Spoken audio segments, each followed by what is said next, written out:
Sanggar Cerita mempersembahkan Sabda Pandita Ratu.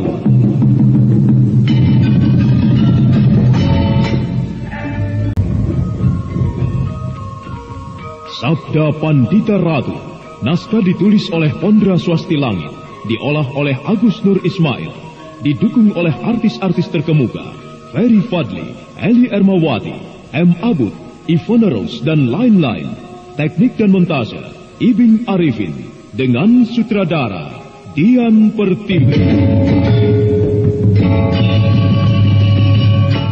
Sabda Pandita Ratu kali ini mengetengahkan episode keempat dengan judul Singa Liar Padang Karautan.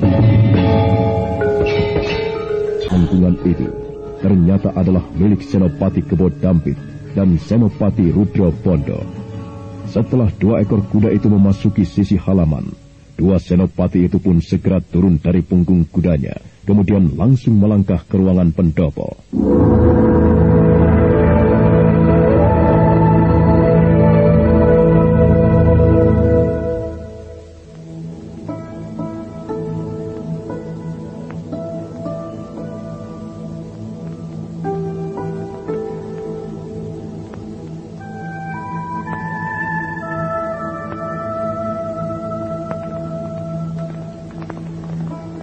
Senopati Kebo Dampit dan Senopati Rudra Bondo segera menghaturkan sembah sebelum duduk bersila. Sementara Tumenggung Yuda Paksa sendiri memperbaiki posisi duduknya. Kami menghadap Gusti Tumenggung. Ya. Bagaimana dengan tugas yang kalian lakukan? Saya pribadi tak mengalami kesulitan apa-apa, Gusti. Hanya pada awal pengangkatan saja, sedikit terjadi masalah di antara para prajurit. Mereka merasa heran melihat pengangkatan saya yang secara tiba-tiba ini. Tapi kau bisa mengatasinya, bukan? Iya, saya bisa mengatasinya dengan baik, Gusti. Walaupun masih ada sedikit selentingan-selentingan pembicaraan. Lalu dengan keselamatan Sri Baginda sendiri bagaimana? Gusti tidak perlu khawatir. Keselamatan Sri Baginda dapat terjamin dengan aman. Bagus. Dengan begitu aku tidak sia-sia mengangkatmu. Terima kasih, Gusti.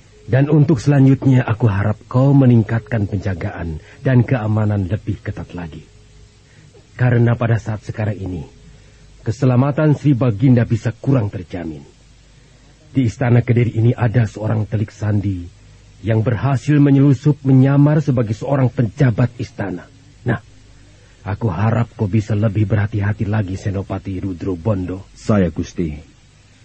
Semua perintah yang Gusti perintahkan akan saya jalani dengan sebaik-baiknya. Bagus. Aku senang melihat sikapmu. Kau sendiri bagaimana, Kebo Dampit? Apa yang saya alami tidak berbeda dengan Senopati Rudra Bondo, Gusti. Di antara para prajurit ada sedikit perselisihan atas pengangkatanku ini. Tetapi saya dapat mengatasinya dengan mudah, Gusti. Lalu bagaimana dengan tugasmu sendiri? Hampir saja saya mengalami kesulitan. Semalam di beberapa tempat yang berada di wilayah Kota Raja, sempat terjadi pertempuran antara para prajurit dengan kaum pemberontak. Tetapi semua itu dapat saya selesaikan dengan mudah, Gusti.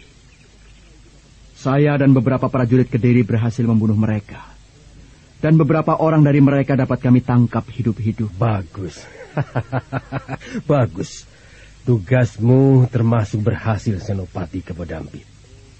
Lalu apakah kau sudah mengorek keterangan dari para pemberontak yang berhasil kau tangkap itu? Sudah, Gusti. Sekarang saya siap melaporkannya. Tetapi maafkan saya, Gusti, kalau laporan ini masih samar adanya. Namun begitu, Gusti tidak perlu kecewa. Dengan agak tersendat-sendat, Senopati Kebo Dampit melaporkan apa yang dia kerjakan. Demikianlah laporan hasil dari keterangan para pemberontak itu, Gusti. Ya, sudah, tidak apa-apa. Tapi ingat, kau tidak boleh berhenti sampai di sini saja mengorek keterangan itu. Peras tawanan itu sampai ia mau menceritakan yang sebenarnya. Iya, Gusti.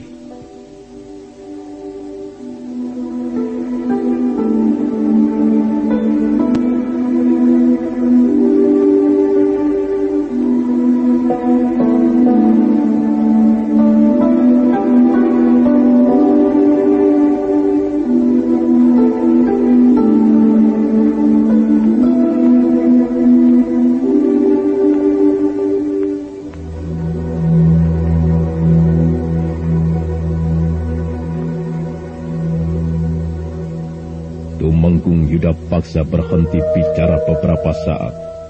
Sebentar kemudian dia menundukkan kepalanya. Namun setelah itu kembali dia menatap kedua senopatinya. Senopati Kebo Dampit dan Senopati Rudra Pondo terpaku sebentar melihat Tumenggung Yuda Paksa. Kemudian keduanya segera menarik napas panjang.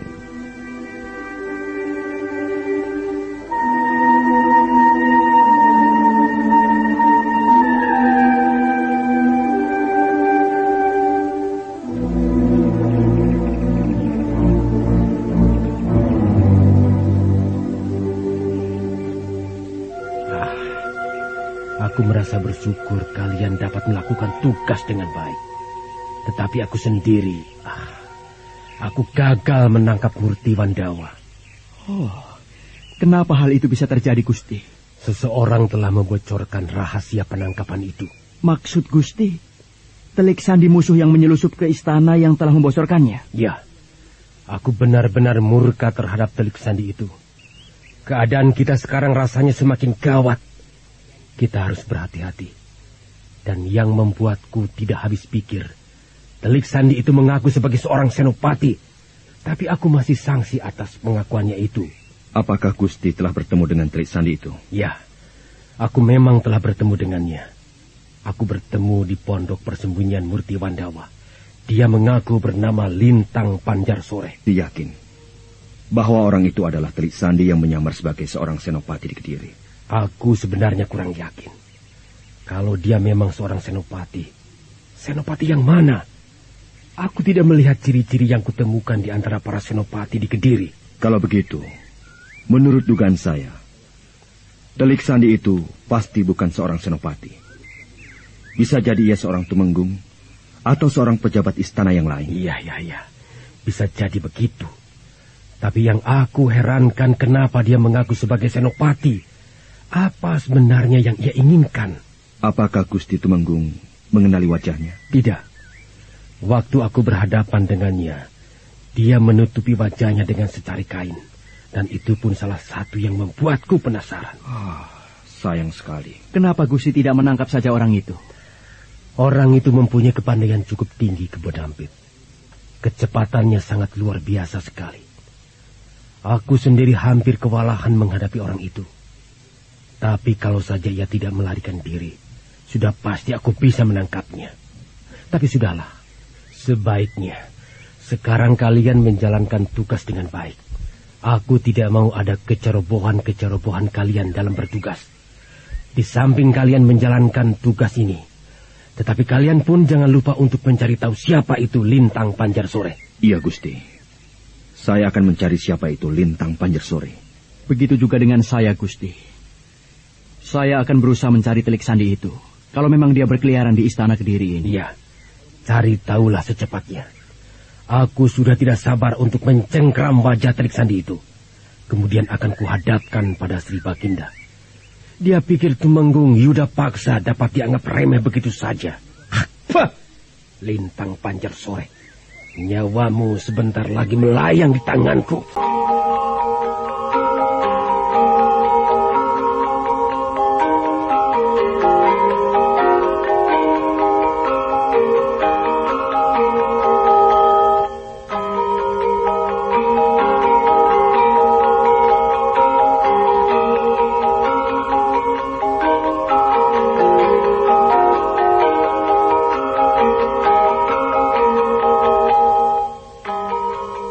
Setelah pertemuan beberapa saat itu berlangsung, tak lama kemudian kedua senopati itu pun segera mohon diri.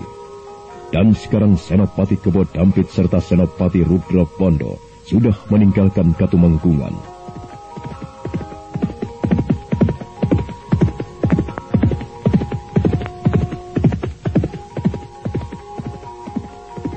Matahari masih mengambang di langit biru, dan burung-burung masih berkicau di antara sela-sela angin yang berhembus. Di siang yang terik itu, dari sebuah jalan setapak, nampak seorang laki-laki berkuda tengah memacu kudanya dengan cepat sekali.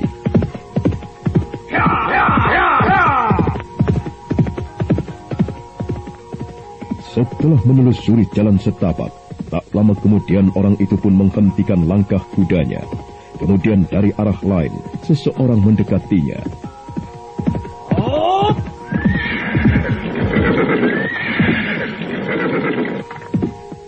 Lintang Pancarsore, ada apa siang hari begini kau menemuiku? Ada sesuatu yang ingin kubicarakan denganmu. Kita bertemu nanti malam. Begitu tergesa-gesakah pembicaraan yang akan kau sampaikan? Tidak juga. Tapi yang jelas kutunggu kau nanti malam di Bulak Rawa. Baiklah. Nah, kalau begitu, aku mohon diri. Ya. Jangan lupa nanti malam.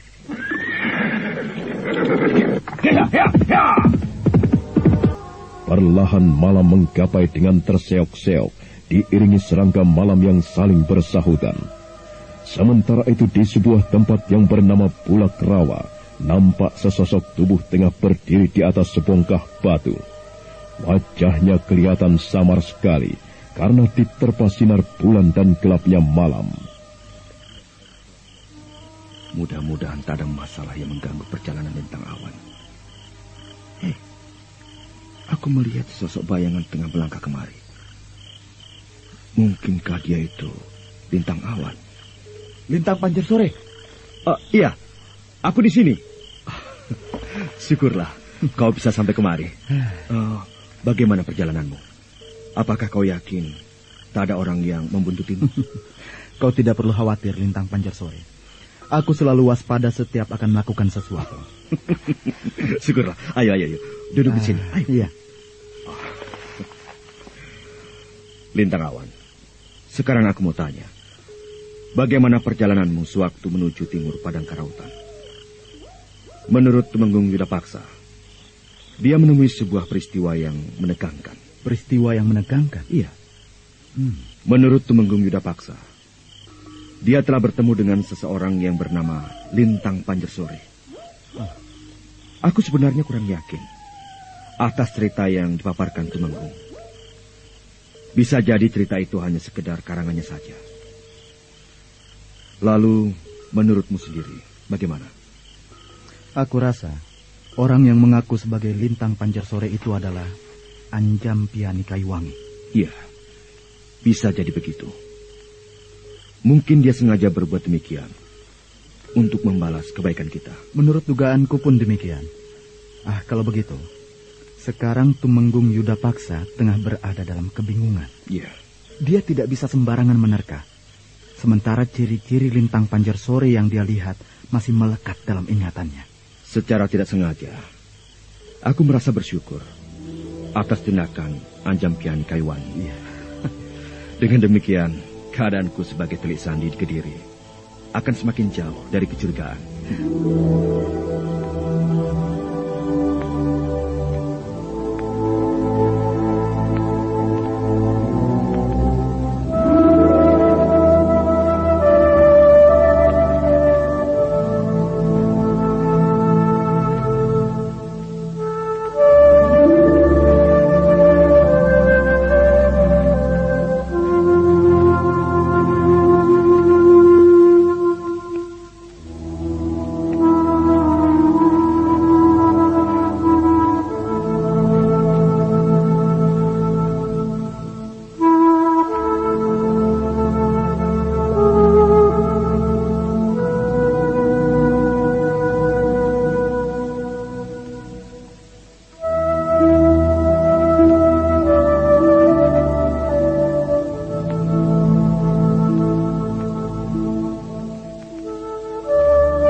Pancarsore. Iya. Untuk selanjutnya, apakah ada tugas lain yang harus kulakukan? Ada. Aku membutuhkan keterangan seseorang. Ia Telik Sandi Kediri. Kalau tidak salah ia mempunyai nama sandi Penari Topeng. Penari Topeng? Iya, Penari Topeng. Orang ini sangat berbahaya. Sangat berbahaya bagi Lintang Awan. Dia harus dibungkam. Dan setelah itu, ya, Pergilah ke desa Ganter. Beritahu orang-orang kita di sana. Aku membutuhkan orang-orang yang berkepandaian tinggi untuk kujadikan sebagai pengawal istana raja. Panjarsore, apakah mudah untukmu menjadikan orang-orang kita sebagai pengawal istana raja? Aku sekarang sudah mempunyai wewenang yang cukup kuat. Kau tidak perlu khawatir. Syukurlah kalau memang demikian. Mengenai Telik Sandi itu, sekarang juga aku akan membawanya kemari. Membawanya kemari? Iya. Apakah kau sudah mengenal orang itu? Sekalipun aku tidak kenal orang itu, tetapi aku tahu siapa dia. Bagus. Kalau begitu, secepatnya lah kau bawa kemari. Baik, kalau begitu kau tunggulah di sini. Rumah Telik Sandi itu tidak jauh dari sini, Panjarsore. Tapi, apakah kau yakin bahwa kau bisa membawanya kemari? Kau tidak perlu khawatir. Lihat saja nanti. Ya, baiklah. Nanti akan kukatakan bahwa aku baru datang dari Ganter. Dan kebetulan aku mengetahui kalimat-kalimat sandi yang dipergunakan oleh mereka. Ya, berhati-hatilah. Orang yang bernama Lintang Awan itu segera melangkah ke balik semak-semak. Dan setelah itu dia sudah melesat meninggalkan Bulak Rawa dengan menunggang kuda.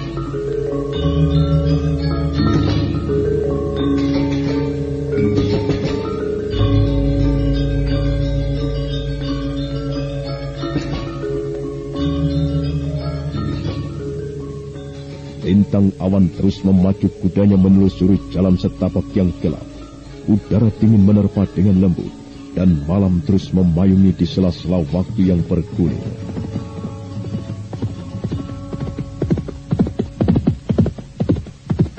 Setelah beberapa saat berkuda, Lintang Awan kemudian memperlambat langkah kudanya.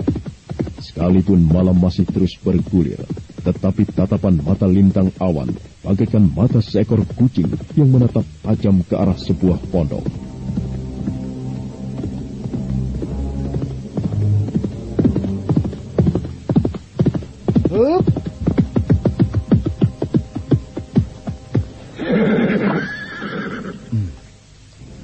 Pondok Telik Sandi itu kelihatan sepi sekali. Mudah-mudahan saja malam ini ia ada di tempatnya.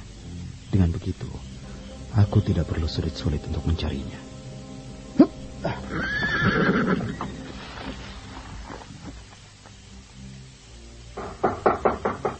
Permisi.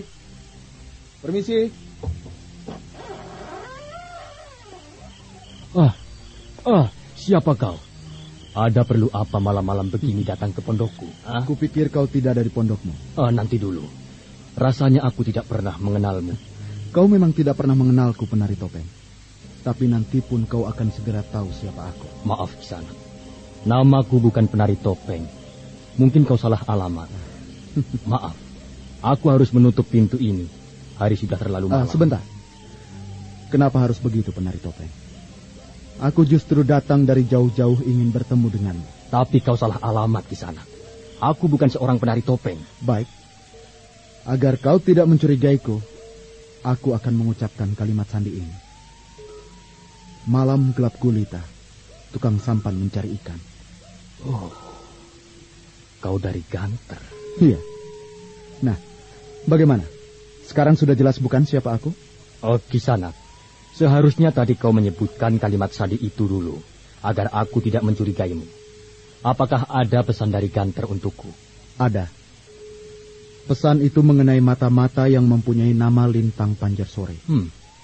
Siapa orang itu sebenarnya, sekarang sudah diketahui. Nah, untuk lebih jelasnya, malam ini juga kau harus datang ke Bulak Rawa. Kenapa harus datang ke Bulak Rawa? Aku rasa di sini pun tidak apa-apa kalau kau mau menjelaskannya. Aku tidak berhak menjelaskannya. Sebaiknya kau datang ke sana. Aku membawa seorang teman dari Ganter. Dialah orang yang banyak mengetahui tentang Telik Sandi itu. Oh, baiklah kalau demikian, Kisanak. Iya, cepatlah kau berkemas. Dia sudah terlalu lama menunggumu. Aku akan berangkat sekarang, kau bisa menyusulnya nanti. Iya. Jalanlah lebih dulu, nanti aku menyusulmu. Baik, aku permisi dulu, penari topeng. Silakan.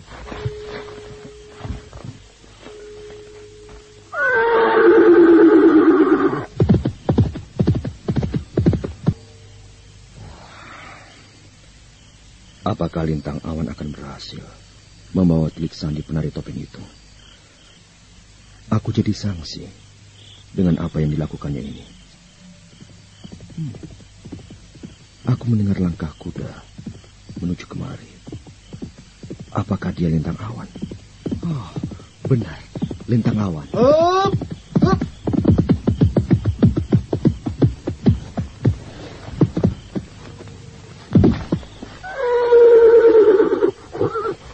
Bagaimana Lintang?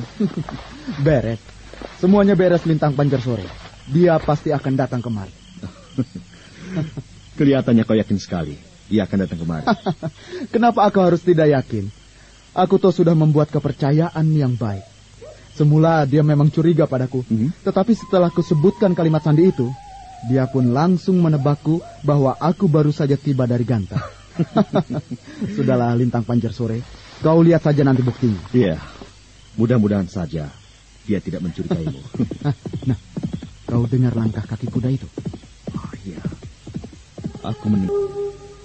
Memang benar, dari arah kegelapan malam, muncullah seseorang berkuda melangkah mendekati Lintang Awan. Orang ini tidak lain adalah Telik Sandi yang mempunyai nama sandi Penari Topeng. Setelah berhenti tak jauh dari Lintang Awan, Penari Topeng segera turun dari atas kudanya.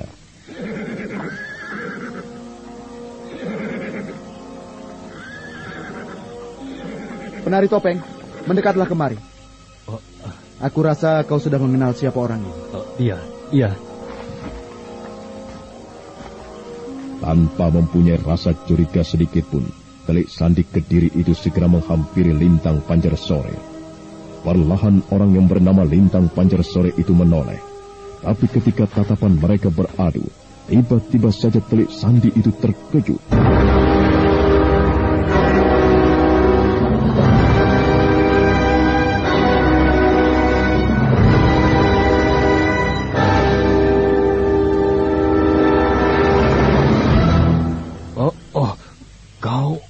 Kau Senopati? Iya. Kau terkejut, Penari Topeng? Oh, tidak. Tidak, Tuan Senopati. Saya cuma agak heran.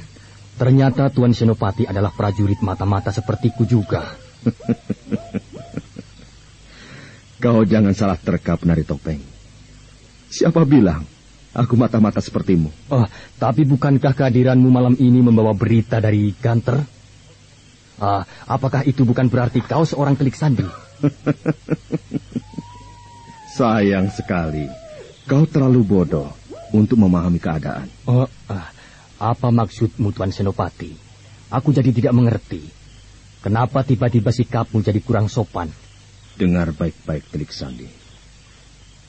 Aku bukan mata-mata yang bertugas untuk membantumu, melainkan sebaliknya. Baik, agar kau lebih paham dan mengerti lebih jelas lagi, aku akan jelaskan siapa diriku ini. Aku adalah Lintang Pancarsore. Kaget ketika mendengar pengakuan senopati yang telah dikenalnya itu. Dia hampir saja tidak percaya dengan apa yang didengarnya.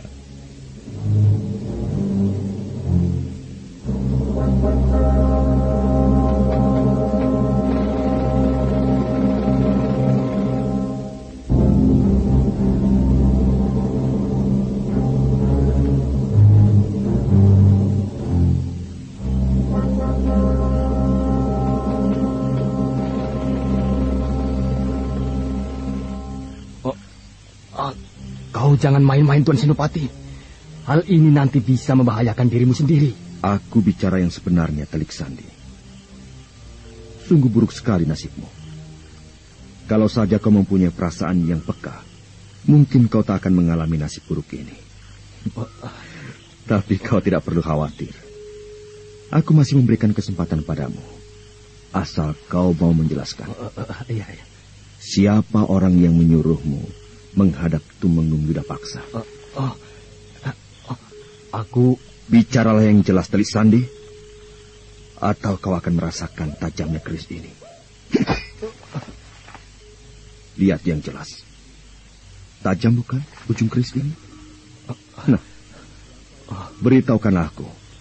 Siapa yang menyuruhmu menghadap Tumenggung? Ayo, cepat bicara. Ya. Atau kerisku ini yang bicara di perutmu? Jangan kau pikir aku ini main-main, Telik Sandi. Aku tak akan segan-segan menusukkan keris ini ke perutmu kalau kau masih saja tetap bungkam. Iya, aku tidak berani menjelaskannya, Tuan Senopati. Tolonglah jangan kau sakiti aku, Tuan Senopati. Aku sudah katakan bahwa aku bisa tidak menyakitimu asal kau mau berterus terang. Siapa yang menyuruhmu? Aku tidak berani, Tuan Senopati. Sungguh. Kalau kau tidak berani mengatakannya, berarti kau berani menerima kematian. Bukankah begitu? Tidak, Tuan Senopati. Jangan bunuh saya, Tuan Senopati.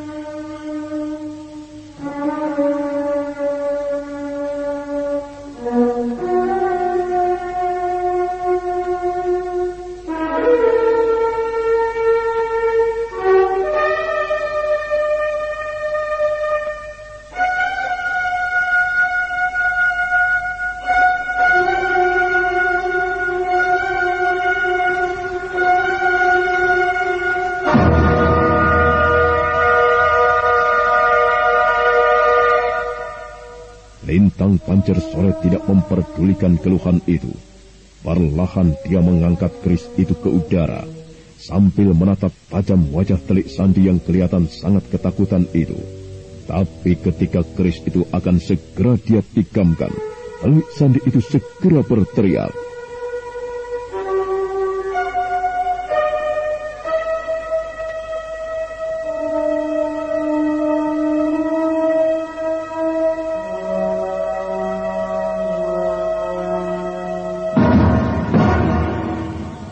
Tunggu, Tuan Senopati.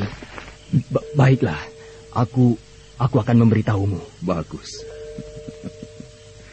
Untung saja kau segera mencegahnya. Kalau tidak, maka tubuhmu akan terbelah di sobek keris ini. Nah, katakan, siapa orang itu? Orang yang menyuruhku adalah Haryo Rangsang.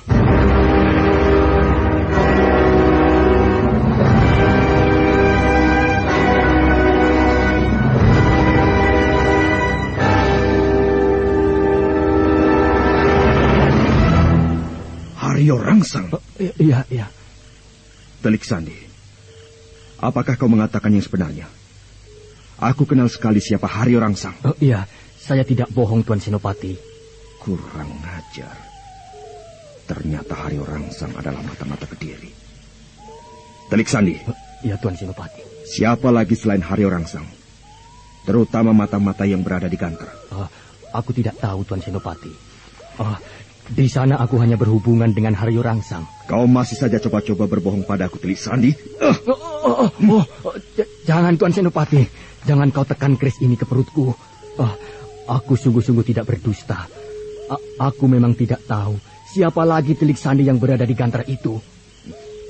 Kurang ajar. Ampun, jangan kau sakiti aku lagi, Tuan Senopati. Kasihanilah saya, Tuan. Telik Sandi, kau kenal dengan Haryo Wungkal? Iya. Aku pernah mendengar nama itu. Tetapi aku sudah lupa bagaimana orangnya. Kau tidak perlu mengingat wajah orang itu. Yang ingin aku tanyakan, siapa yang telah membunuh temanku itu? Orang yang membunuh Haryo Wungkal adalah Haryo Rangsang. Jadi orang yang membunuh temanku itu adalah Haryo Rangsang. Kurang ajar. Kalau begitu Haryo Rangsang harus menerima balasannya. Iya. Kita memang akan segera mencari Haryo Rangsang. Orang itu harus menerima pembalasan yang setimpal. Lintang Pancersore. Sekarang bagaimana dengan Telik Sandi ini? Apa boleh buat? Kita tidak bisa membiarkan dia begitu saja. Hal ini akan membahayakan kedudukan kita sebagai mata-mata. Mau tidak mau, kita harus membunuhnya. Tidak. Jangan bunuh aku, Tuan Senopati. Bukankah tadi aku mengatakan bahwa kau tidak akan membunuhku? Tapi sekarang, kenapa kau mengingkari janjimu, Tuan? Aku tidak mengingkari janjiku. Aku hanya ingin menjaga kedudukanku. Kalau kau kubiarkan hidup, tentunya kau akan sangat berbahaya sekali. Tuan Senopati, jangan. Aku berjanji tak akan memberitahukan siapa-siapa. Sungguh, aku tidak dusta. Sayang sekali. Aku tidak bisa mempercayai kata-katamu, penari topeng. Sekalipun kau merintih, meminta untuk dikasihani, aku tetap akan membunuhmu. Dan itu terpaksa harus kulakukan. Tolonglah Tuan Senopati. Jangan kau bunuh aku. Aku masih ingin hidup. Aku berjanji Tuan Senopati tidak akan membocorkan rahasia tentang dirimu.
Sore diam saja. Dia nampak tak bergeming, sekalipun telik sandi itu menjatuhkan diri sambil menyembah-nyembah. Mata lintang Panjer Sore seketika itu juga jadi tajam. Tajam seperti keris yang tengah digenggamnya. Setelah beberapa saat dia melihat telik sandi itu menangis sambil meraung-raung. Tiba-tiba saja tangannya berkelebat menghantam punggung telik sandi itu. Ya!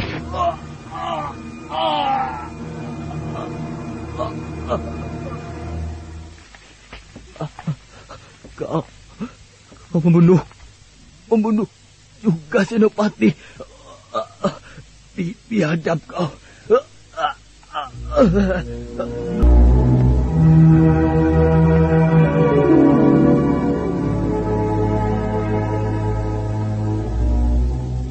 Sambil mendekap perutnya yang sobek, akhirnya telik sandi itu pun tewas.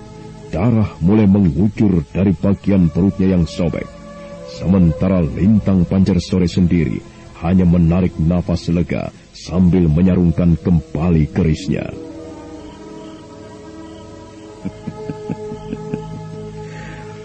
Maafkan aku, Telik Sandi. Terpaksa hal itu harus kulakukan demi menjaga posisi. Sambil membenarkan letak posisi keris di pinggangnya, lintang Panjer Sore segera melangkah ke sebongkah batu. Di batu itu, kemudian dia duduk. Nah, saudara pendengar, bagaimanakah kisah selanjutnya? Untuk mengetahui jawabannya, nantikanlah kelanjutan kisah ini dalam seri berikutnya. Sampai